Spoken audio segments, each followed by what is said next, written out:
All right, so let's kick off. So today our webinar on DJI solutions for surveying, mapping, inspections, and security.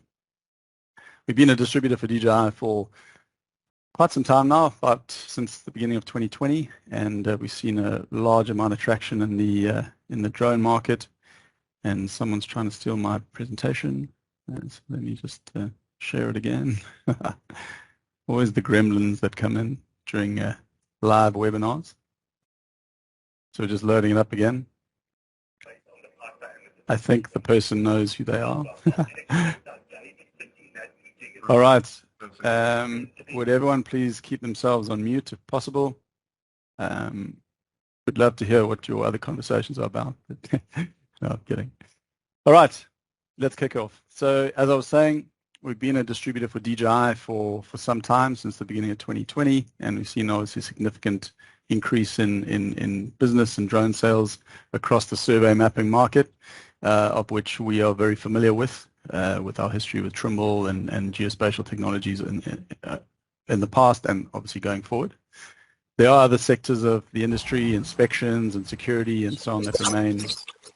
So if you wouldn't mind just muting yourselves, guys.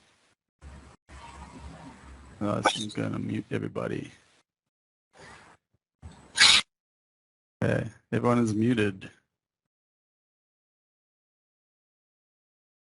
All right. Let's carry on. All right, so today we're gonna touch on a few things. We're going to look at the overall DJI Enterprise portfolio, and then we're going to split it up into surveying and mapping solutions, and then we're going to look at some other solutions that are more inspection and security focused. We'll have a Q&A at the end, and we'll also have a quick view at our social media platforms that you can get in touch with us if you need to. In terms of questions and answers, feel free to drop any questions into the chat box and at any time, and we'll address them if we can. There are some guys monitoring the chat box, and they'll address them in the chat box if they can. Otherwise, we'll chat afterwards in the Q&A session. And in the Q&A session, we can also turn mics off and have a verbal conversation if you wish. Once again, thanks so much for joining, and yeah, looking forward to a good session. All right, so let's have a look at the portfolio today. So from DJI, the enterprise portfolio, as you may or may not be aware, DJI has 4 different sectors in terms of their portfolios: consumers, professional, enterprise, and there's another one which I forget right now. And we fulfill the enterprise sector of that segment. So the drones you see on the screen right now, starting on the left, the Mavic 2 Enterprise Advanced through the Phantom 4 RTK and multispectral, the new M30 series that we'll chat about in detail a bit later, and then of course a flagship of the past and of course still going forward, the M300 RTK with all of its sensors. And that's the portfolio today. You'll find that certain drones are more focused towards security and inspections, and others more survey and mapping. And I guess it's really the sensors that are involved. So in your M2EA, we've got a thermal sensor and RGB on that one. Phantom 4 photogrammetric solution, multispectral option as well. On the M30, we'll chat in detail a bit later. We have an RGB solution as well as a thermal. And then something really interesting for the future, in Q2 2023, we'll see the release of the M30 dock version coming outside of China. So at the moment, it's only available in China.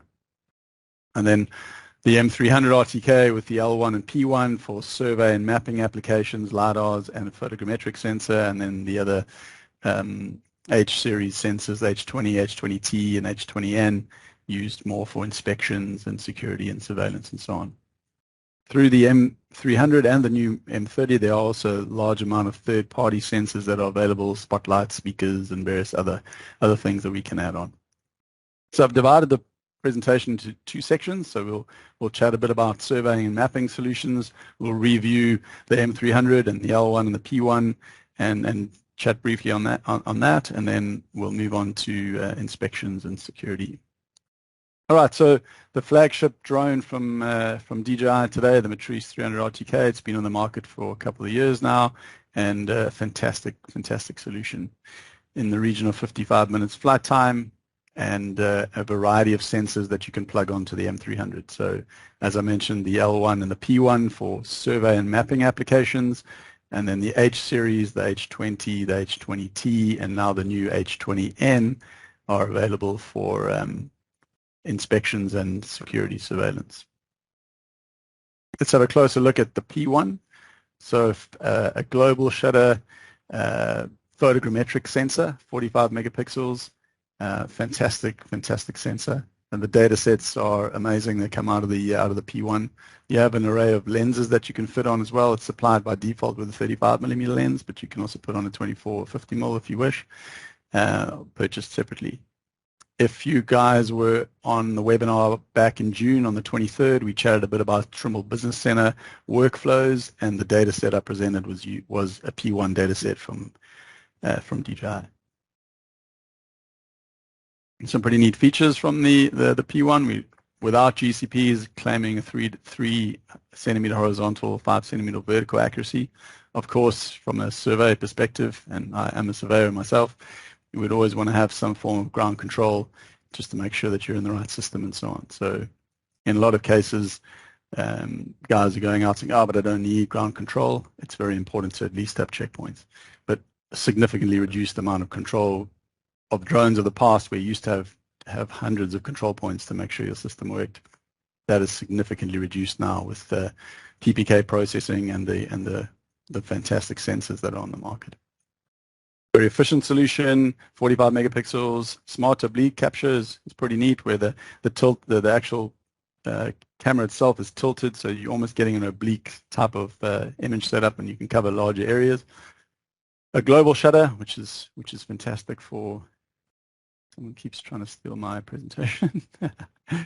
And then time sync 2, fantastic. So all the info is synced together, the position, the IMU info, and all that all synced well. On the L1 side of things, the LiDAR package from DJI. So entry-level LiDAR for, I would say, more bulk topo and survey mapping operations in real time. So if you're a first responder in a real-time environment and you want to get a quick view of what's going on in the area, a real-time LiDAR sensor is a fantastic solution. We've employed it fairly well in the survey and mapping space, and I'd certainly consider it to be more of an entry-level LiDAR solution for survey, where expected accuracies are anywhere between 5 to 10 centimeters, and although you can fly at significant heights and measure long range, you also have to consider the accuracies at the end of the day. There are other LiDAR sensors that we can fit onto some of the DJI drones today, but we won't chat about them now.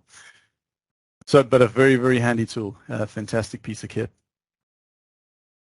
It's an all-in-one sensor, so you've got a camera built in. The camera sensor is very similar to what you get in the P4 RTK, and the LiveOx LiDAR in the middle. As I said, 5 to 10 centimeter accuracy, can cover effectively around 2 square kilometers in a single flight. Maximum measurement range is 450 meters, which would suggest that you would definitely be able to get good data over at least 100, 120 meters flying height. Fantastic. IP54 rating, and a very, very, very useful little sensor. The workflow is very simple as well, which is handy, and you process your data in DJI Terra, pre-process at least, and then we can handle the L1 data inside TBC, Trimble Business Center, later on for manipulation. So there we go. There's the next slide. Pre-processing. So DJI Terra, so you have their own processing software as well, where you can process the imagery for your Phantom 4s and all the sensors pretty much. However, we are offering Trimble Business Center on our side, and it has a very, very good aerial imaging data processing algorithm inside it, and we can handle all the data, except we cannot process the L1 data directly, so you have to run the L1 data through DJI Terra, and then you can export the last file and pull it into Trimble Business Center. The P1 and all the other sensors we can process directly inside Trimble Business Center. So P4 RTK, the P4 Pro, P1, L1 sensors are all able to be processed directly, drag and drop pretty much inside Trimble Business Center, following a workflow that I've got in the little screenshot here, where you basically drag and drop your data, adjust your photos, add in your ground control if you need to, or you should, and then produce your deliverables, whether it's a point cloud, orthophoto, and so on, or raster DSM. as I said, the 23rd of June, we had a webinar series where we chatted a bit about TBC and DJI workflows. You're welcome to. We can send you the link, and you can watch the recording if you wish. So that from a survey and mapping perspective, fantastic array of sensors that fill just about every price point and need that you would have from DJI. And of course, all available from us. Hold on, no. Sorry. All right. Guys, please again, if you wouldn't mind just making sure that you're muted. I know mistakes happen, but it's rather frustrating. All right, let's jump on to the next slide, inspections and security. So here I have the great pleasure to introduce you guys to the new Matrice 30 series, which was released back in March this year. We actually already have some stock on hand, and in fact, we've already sold a few units as well. Fantastic piece of kit. So I'll take you through in a little bit more detail the Matrice 30 series. It comes in 3 forms, 2 of which are available today, and the third will be in Q2 2023. So the Matrice 30, which is an RGB sensor only, similar to the H20 sensor that you get on the M300. The Matrice 30T, which includes a thermal sensor, actually 2 thermal sensors and RGB, and then the M30 dock version, which is, we'll chat a bit about that later, a fantastic little solution for regular missions in small and sort of confined environments, within a radius of around 7 kilometers and so on. So fantastic piece of kit. All right, so around 40 minutes of flight time, which is significantly better than the Mavic 2 Enterprise Advanced, and somewhere in the same sort of ballpark as the Matrice 300. You'll find if you're familiar with the Mavic 2 Enterprise and the Matrice 300, you'll see that the Matrice 30 fits very nicely in the middle between these two. A lot of cool features from the Mavic 2 Enterprise Advanced and some high-spec sensor features from the Matrice 300, all combined into an easy and quickly deployable, fantastic little drone. Let's have a look at the sensors themselves. So on the M30T and on the M30, there's a laser rangefinder up to 1,200 meters. You can pinpoint positions on the ground up to a KOA. A wide camera. Excuse me.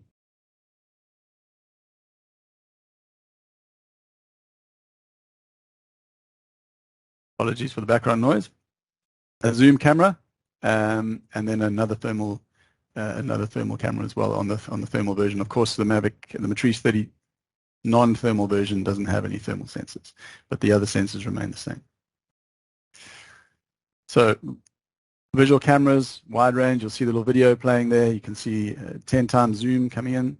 So really, really good sensors.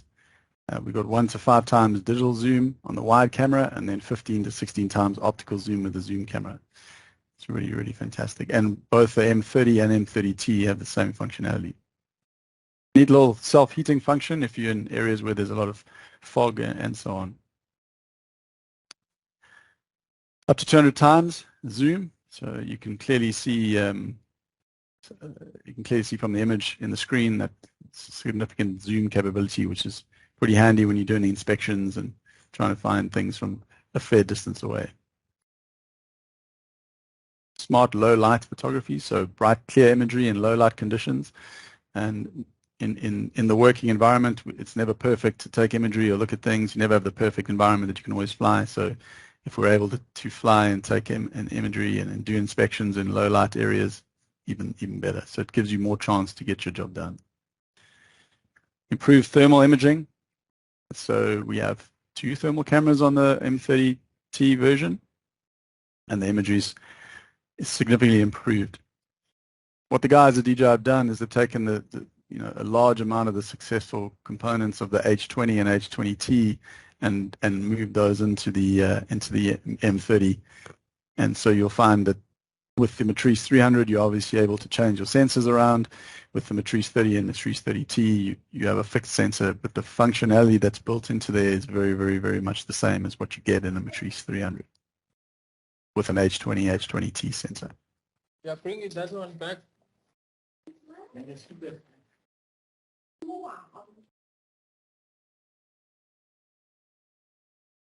On the, it's fairly light, it's a very light and compact design and very, very quick to deploy.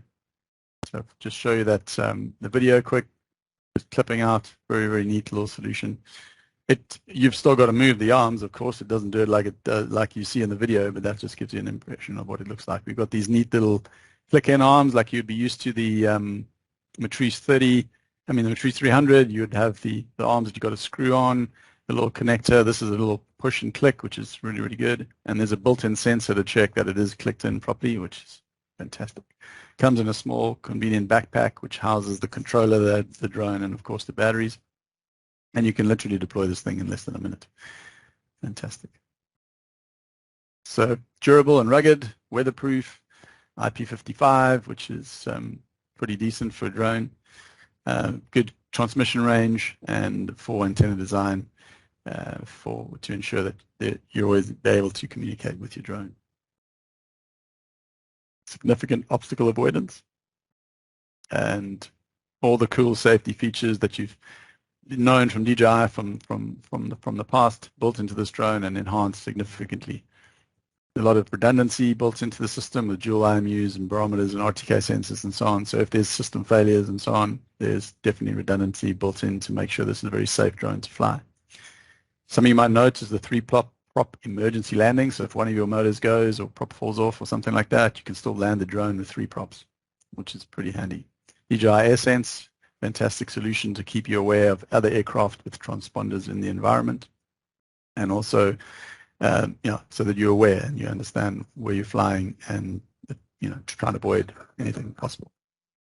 So there was an arm lock as well, a detector. So if you haven't clicked in your arm properly, the drone won't let you fly. So always good to make sure that we're flying safely. The first-person view camera system on the Matrice 30 has been enhanced for low light flights. So you can see on the video, I'll just play it again quick. You can see the differentiation between the mountain and the sky behind quite clearly in a tricky environment. So they've enhanced the first-person view camera settings significantly.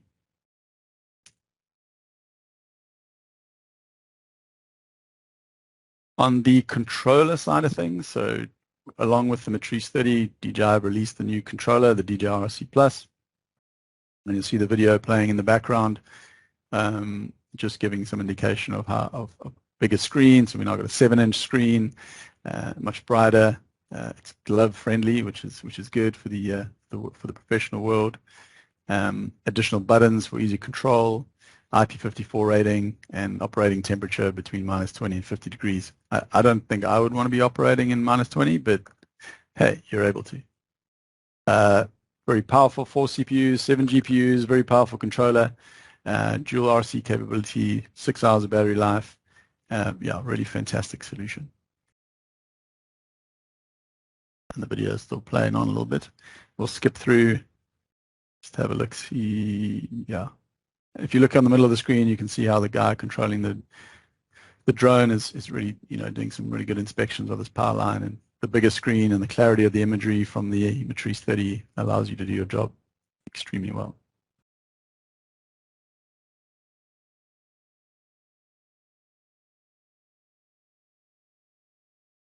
All right, so improve the efficiency and the safety.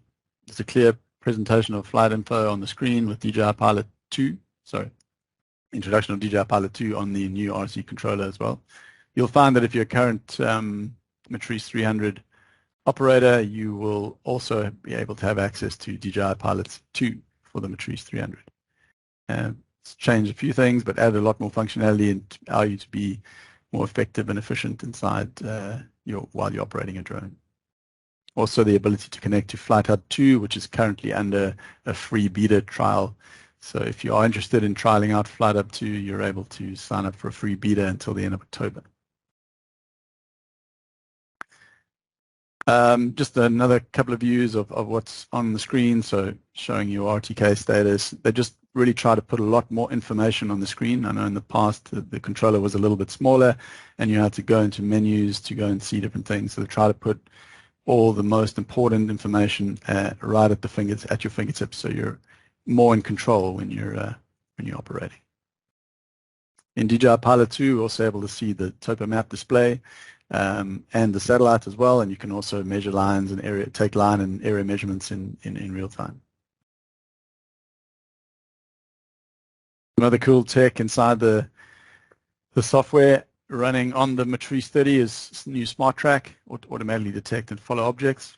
You can do that with the H20 and H20T sensors as well, and it's been enhanced significantly when it comes to the Matrice 30. You're also able to mark objects of interest using the rangefinder on the map and pick those out, deliver the coordinate, find the coordinates, and you could send someone off on a mission to go and find something or whatever it is that you need to do. So very handy. I'll just run these videos again so you can have a look at the tracking ability. So what you're seeing in the top screen is the drone isn't really moving, the camera is moving, but and then it'll track that device, that car, for as long as it can. And then the same with night vision. Well, not night vision, but at night time at least.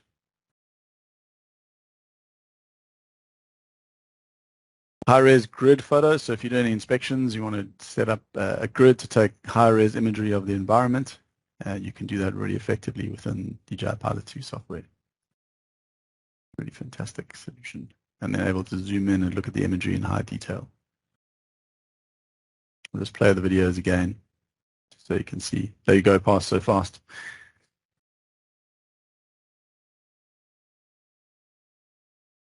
All right, so that's pretty much it when it comes to the Matrice 30. I try to pull out all the key and important features that related to the things that I think are important for us, and the enhancements made over the Matrice 300 sensors, the H20 and H20T.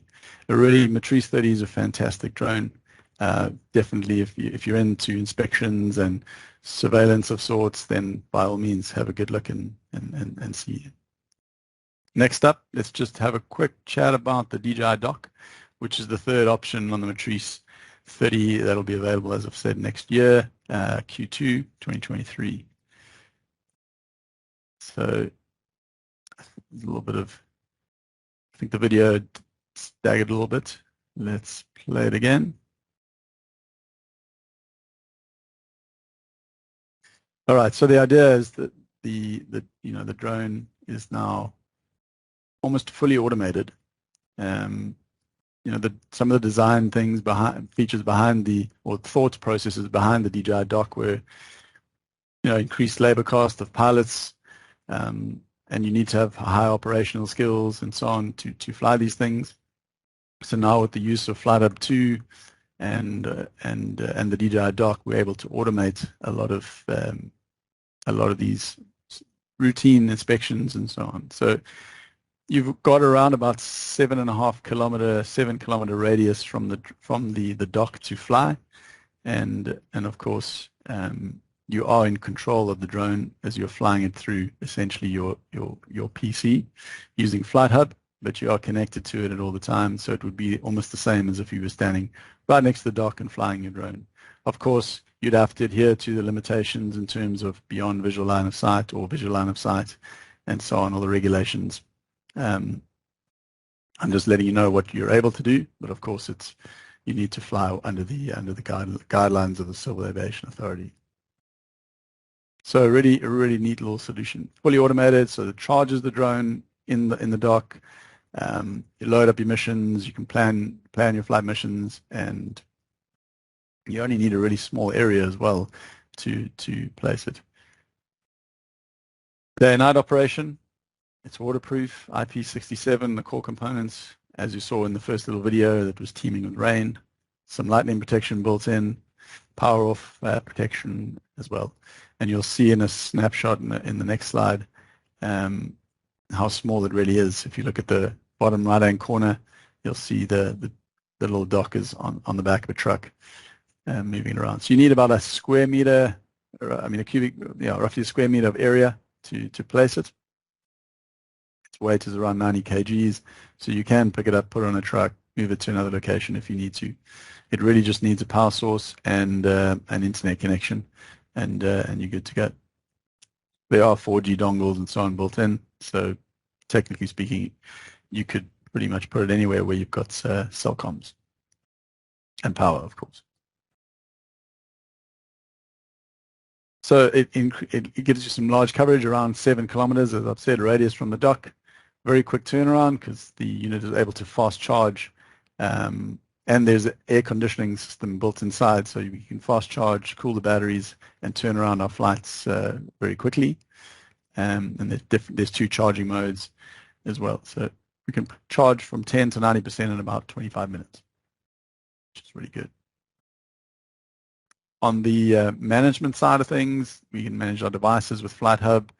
We can plan our routines you flight up to as well, and you can do all of this from the comfort of your control center, and obviously connected to the dock, and you can control a couple of different docks at the same time, as far as I know. Really neat little solution. Schedule your flights, be very efficient on your routines that you're going through, and if it's a lot of regular tasks that you're taking on, like if it's on a mine site, for example, and you're regularly going to take images of the of certain parts of the plant or the pit, you can pre-plan all those flights, schedule them when it's safe to fly, and operate with the freedom of the skies. But then I'd probably get in trouble from Airlink because I think that's their motto. I'll play these videos again, and you can just see.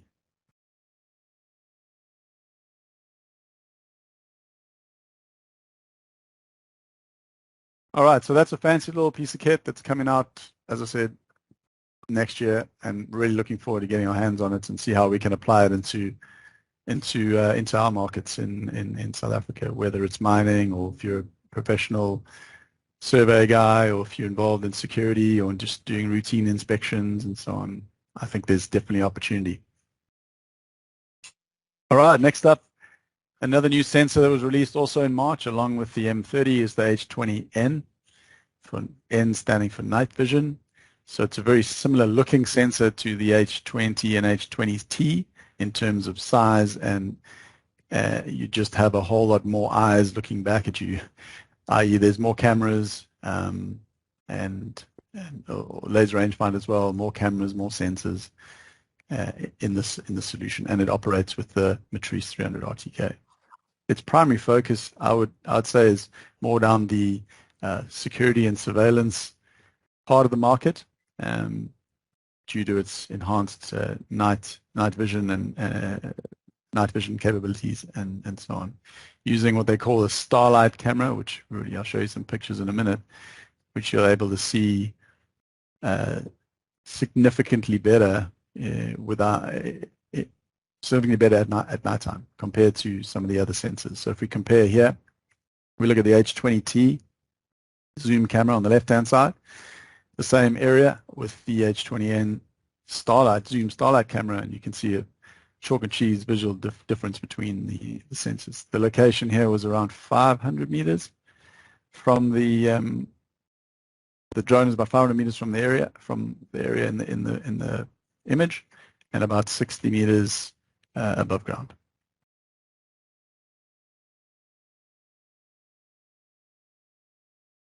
Very reliable. It's built on the same platform as the H20 and H20T that we are aware of. Thermal capabilities, we have some pretty neat flagship features with isotherms and color palettes, temperature area measurement, spot temperature area measurement, and temperature alarming as well. Pretty fantastic. They've expanded a little bit on the thermal capabilities of the H20T. Details in darkness on the left-hand side, it's a H20T thermal camera at 8 times zoom, and on the right-hand side, a H20N thermal camera at 16 times zoom. You can see significant clarity benefits and so on. In this case, the drone is around 350 meters away from the area, also at around 60 meters above ground. multiple views at your fingertips, so you can have your visual and thermal camera on the same screen. We've obviously got the new RC Plus controller, so the screen's bigger, we've got more space, and you can simultaneously zoom and look through thermal and visual at the same time. I will also just run that video again because it's pretty neat to see what's going on there. We've got thermal on the left-hand side, RGB on the right, and we're zooming in. Can't quite see what the zoom is, but pretty significant. So all the information you need on one screen. All right, so I've buzzed through these slides pretty quick. Well, as I said, we'll have an answer session, question and answer session in a few minutes. Just got one more slide to cover, and that's just really a summary of what we had in the beginning. So what we've covered today, we didn't really chat about the Mavic 2 Enterprise Advanced or the Phantom series. We were focused on the Matrice 30 and the M300, and we're looking at the new sensors, and we're trying to split up the portfolio into a surveying and mapping approach where we're using the M300 and the L1 and the P1. Of course, the Phantom 4 also fits into that surveying and mapping world. All right, the Phantom 4 RTK and not necessarily the multispectral. And then we looked at the Matrice 30 for inspections and surveillance, where the Mavic 2 Enterprise Advanced also plays a role as more of an entry-level unit into that environment.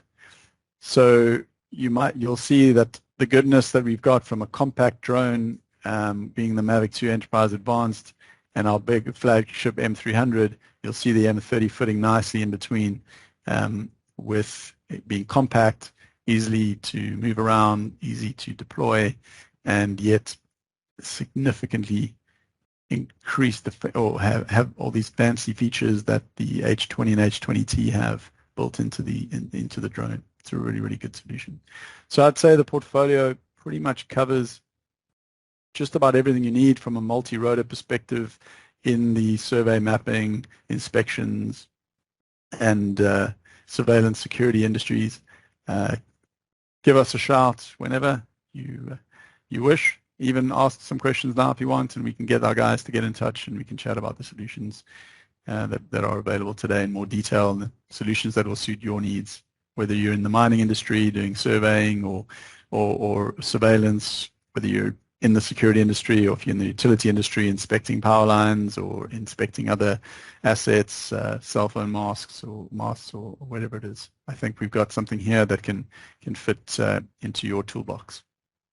All right, so thanks very much. Any questions? I think let's just jump into the chat box, and I'll have a look. I did see some guys having their questions answered. Someone asked if anyone can see the presentation, and I hope everyone could. Can I use the L1 with other GNSS systems besides DJI GPS system? I'm assuming that the question is referring to the DRTK base station. And so the short answer is you can, if you're using a networked solution. So if you're dialing into, say, in South Africa, into TrigNet, if you're near a TrigNet base station or running in a VRS, you can use TrigNet to give you the RTK fix for your L1. But you cannot today use any other base station. If you need to have a physical base station and doing RTK, you have to have the DRTK base station. An alternative would be to have PPK capabilities like you can do with the P1, but that is not available at this point in time as far as I know, but I'll look into that a little bit more. So to answer the question, you have to use the DRTK base station if you need a physical base station on site with the L1, or you can dial into TrigNet in South Africa, or any other cause station that you have access to and are close to, and you have to be within probably 15 or 20 Ks of the base station for it to be effective.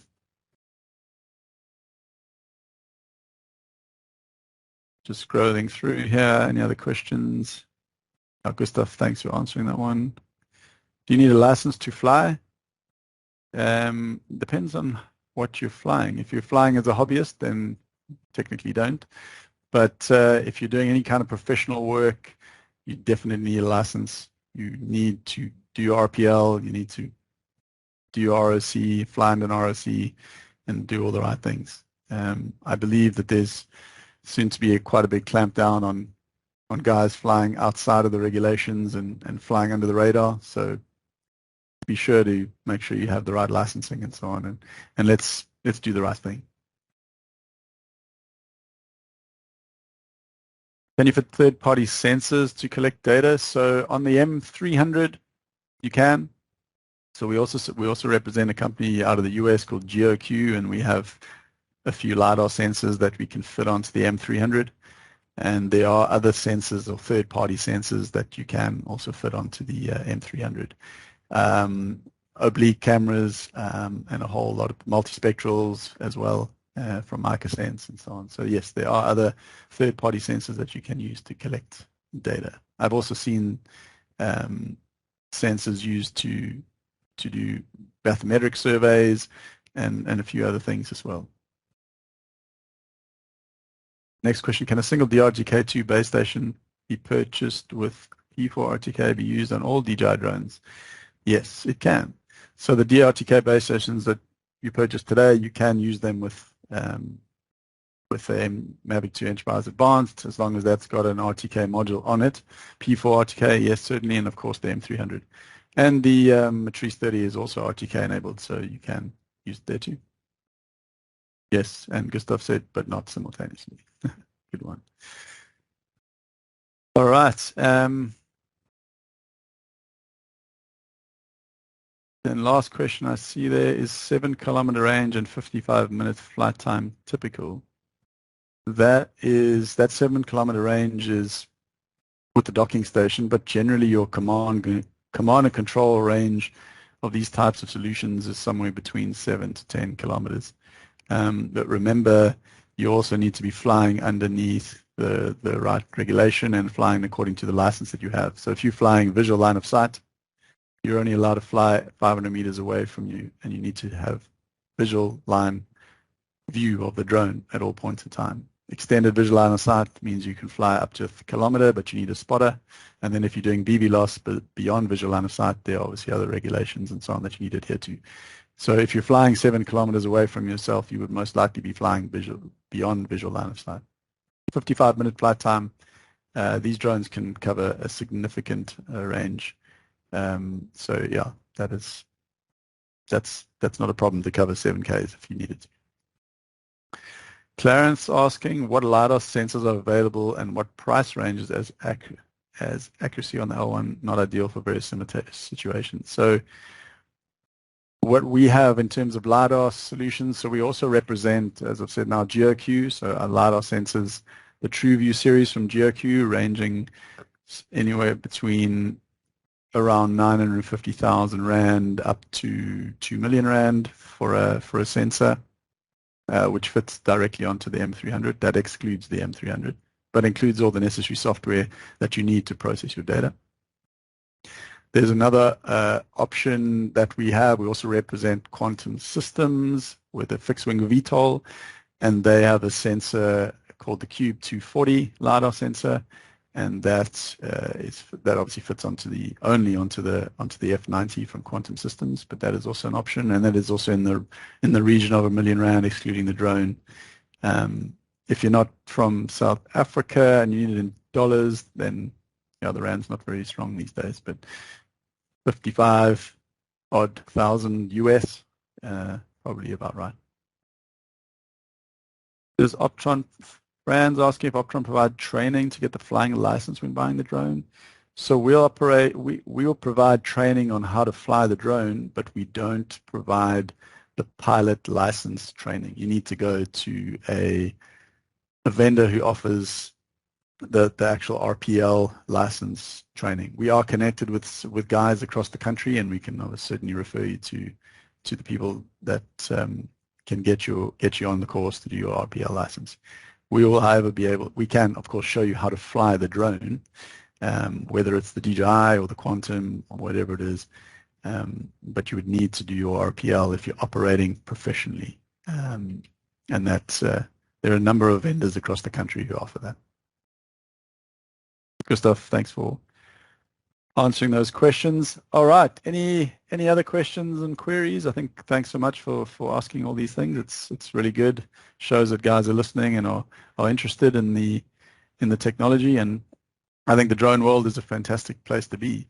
It's another fantastic tool in our toolbox, and really have opened up a lot of doors for surveying and mapping and inspections and so on.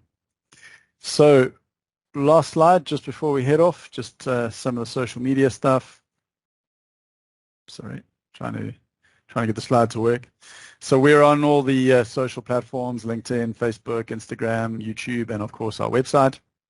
Feel free to follow us, as we're regularly posting information and letting everyone know what we've been up to and so on. So catch us on social media. And if there aren't any other questions, and if anyone wants to ask a question, just unmute yourself and ask.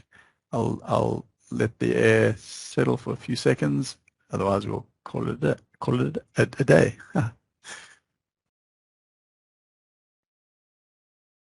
All right. No more queries. All right. Thanks so much, everyone, for joining. I hope you learned something. I hope it was interesting. Reach out if you need more info, and we'll be happy to share. All the best. Cheers.